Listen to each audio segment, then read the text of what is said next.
Hi children, wishing you a happy day. Hope you have your reader, part 2, pen, pencil to jot down the notes. My kind advice, please children don't fail to read the lesson daily. The Eyes Are Not Here by Ruskin Bond. Points to remember. The narrator was travelling alone up to Rohana. A detailed instruction was given by the woman, probably the girl's mother. The narrator knew that the girl wore slippers from the way they slapped against her heels. The girl would get down at Saharanpur and her aunt would come to receive her. Synonyms: deserted, lonely; romantic fool, stupid person; gallant, brave. Antonyms: sensitive, insensitive; liked, disliked; formidable, informidable. Okay, fine. Now let us start traveling along with the narrator and the girl and listen to their conversation.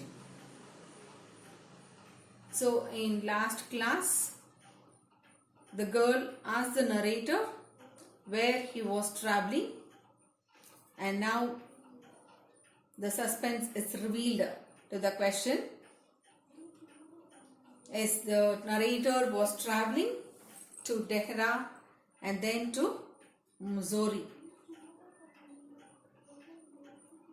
To Dehra and then to Missouri. Oh, how lucky you are. I wish I were going to Missouri. I love the hills, especially in October. So the girl was envied, means felt jealous that he was lucky to go to Missouri, especially in the month of October, because it would be extremely beautiful to look at the hills.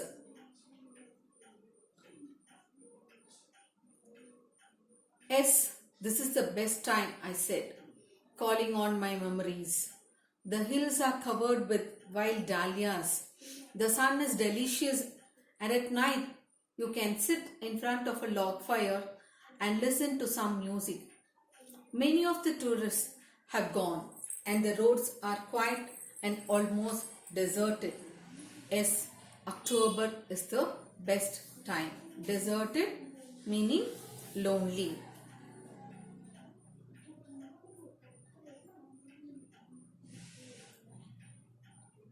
So, Missouri is very beautiful to look in the month of October, and the hills are covered with dahlias.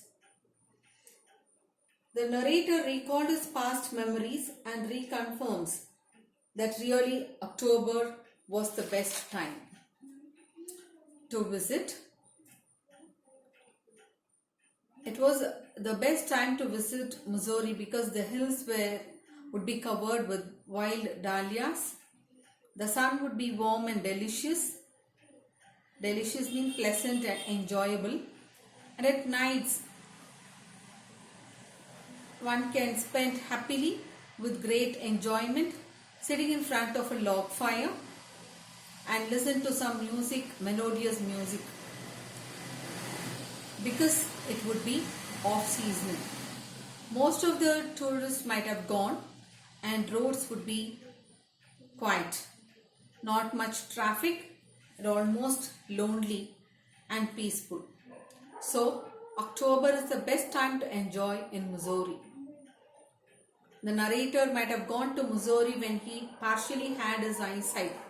That is why he was able to share the experiences. Now, question. How could the narrator, being blind, describe Missouri? The narrator, being blind, could describe Missouri because he recalled his past memories when he had eyesight.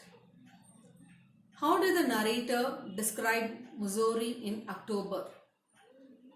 In October, the hills in Missouri are covered with wild dahlias. The sun was delicious. At night, one can sit in front of log fire and listen to some music. The place wouldn't be crowded as the tourists would have left the place. Reader. She was silent and I wondered if my words had touched her or whether she thought me of a romantic fool. Then I made a mistake. What's it like? I asked. The explanation, the girl did not respond. She became very silent. So the narrator wondered if his words had disturbed her, or maybe she might have thought of the narrator as a romantic fool. Romantic fool, a stupid person who speaks too much to an unknown person. So to change the mood of silence, he questioned to the girl, what was it like? Means how did the landscape outside look like? A question. What do you mean by the word romantic fool? Romantic fool means a stupid person who speaks too much to an unknown person. The narrator, she seemed to find nothing strange in the question. Had she noticed already that I could not see? But her next question removed my doubts. Why don't you look out of the window? She asked. I moved easily along the berth and felt for the window ledge. The window was open and I faced it, making a pretense of studying the landscape. Landscape means a natural view or the scenery. I heard the panting of the engine, the rumble of the wheels, and in my mind's eye, I could see the telegraph post flashing by. The narrator explanation, the narrator was doubtful whether the girl had noticed that he was blind. But the girl did not find anything in his question when he asked her, how did the landscape outside look like? The girl's next question cleared his doubts when she coolly asked the narrator, why don't you look out of the window?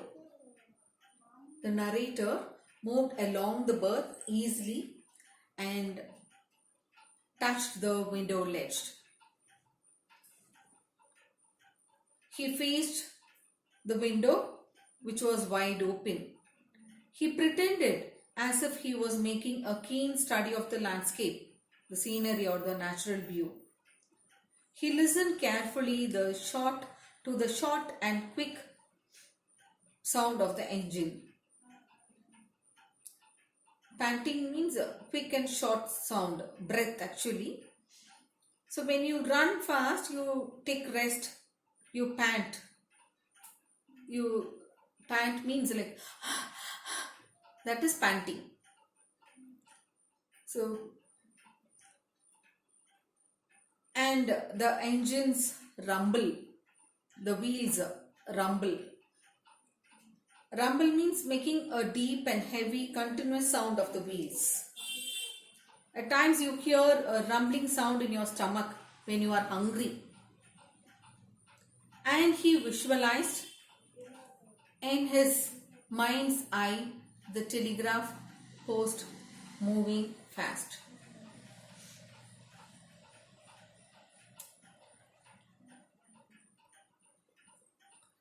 Have you noticed, I ventured,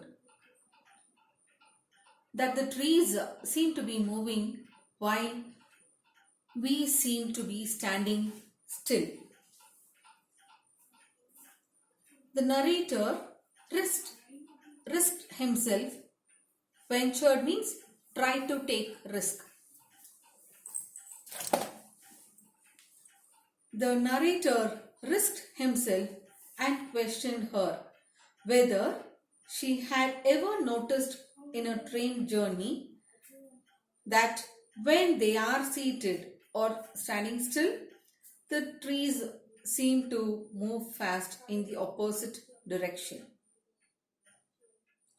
What did the narrator venture?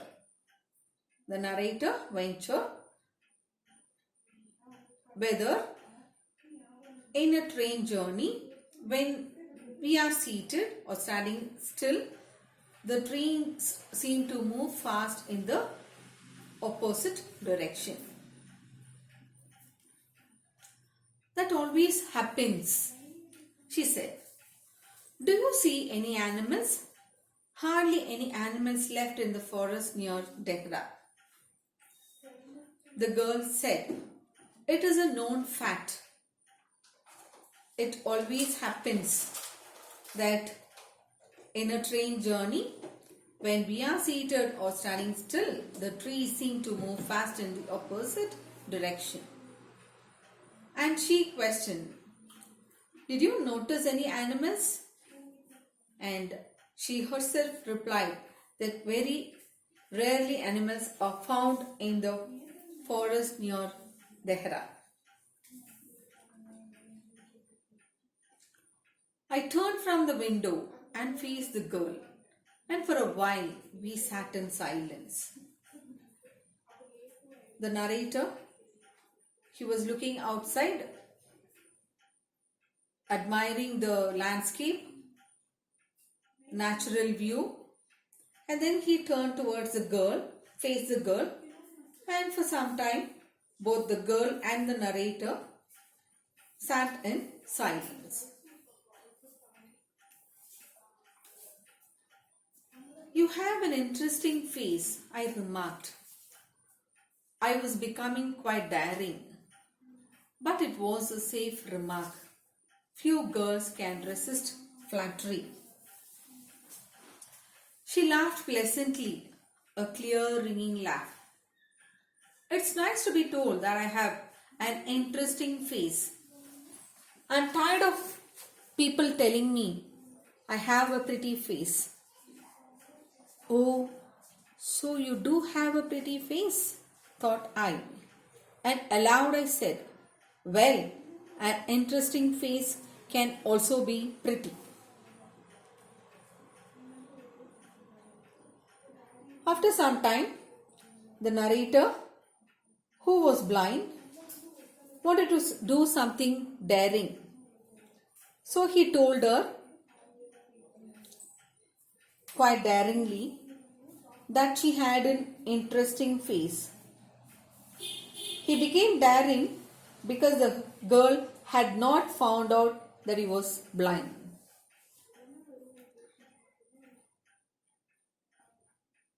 Being blind, the narrator could not really make out what kind of face the girl really had. He did not want to use any other adjective which might not have been true. Hence, he stuck to the safe adjective of interesting. And few girls can resist. Resist means can withstand any excessive of praise. You get the word there? Flattery. Few girls can resist flattery. So they can withstand any excessive of praise. The girl laughed pleasantly. Her laughter was like a clear ringing tone. She was happy at this, that she had an interesting face, and she replied that it was indeed a welcome suggestion, and she was tired of hearing of the people telling her that she had a pretty face. So, the narrator thought to himself that she had a pretty face and declared loudly, oh, then an interesting face can also be a pretty one too. "You are a very gallant young man," she said. "But why are you so serious?" I thought then that I would try to laugh for her, but the thought of her laughter only made me feel troubled and lonely. "We will be at your station," I said. "Thank goodness it's a short journey. I can't bear to sit in a train for more than 2 or 3 hours." Now the girl remarked to the narrator that he was a very brave man and asked, but why he was so very serious? For which the narrator thought to react and laugh for her. But the thought of laughter made him feel lonely and troubled because the girl's station, that is Saharanpur, was nearing. He informed the girl that they would be in her station very shortly. Thank goodness, it's an expression used in conversation to express relief. And gallant means brave. The girl felt happy that it was a short journey because she can't bear or wish to sit in a train more than 2 to 3 hours. The girl got in at Rohana and she was travelling up to Saharanpur.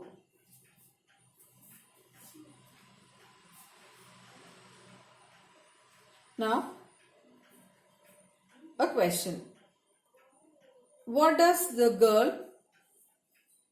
not like about travelling in a train? The girl can't bear to sit in a train for more than 2 to 3 hours. Okay, fine. Let us wind up and meet in the next class. Until then, please read the lesson, watch the video carefully and learn all the questions and answer. And today's home assignment, classwork, learn and write question numbers 6 and 7, paragraph writing, question number 1 in your guide. Homework. How did the 22 question answers here, children? Numbers are wrong here. How did the narrator describe about Missouri in the month of October? Question number 1. Second question. Why did the narrator say that the girl had an interesting face? And grammar, do page number 13 in your reader. 10th main, submain B, 1 to 15.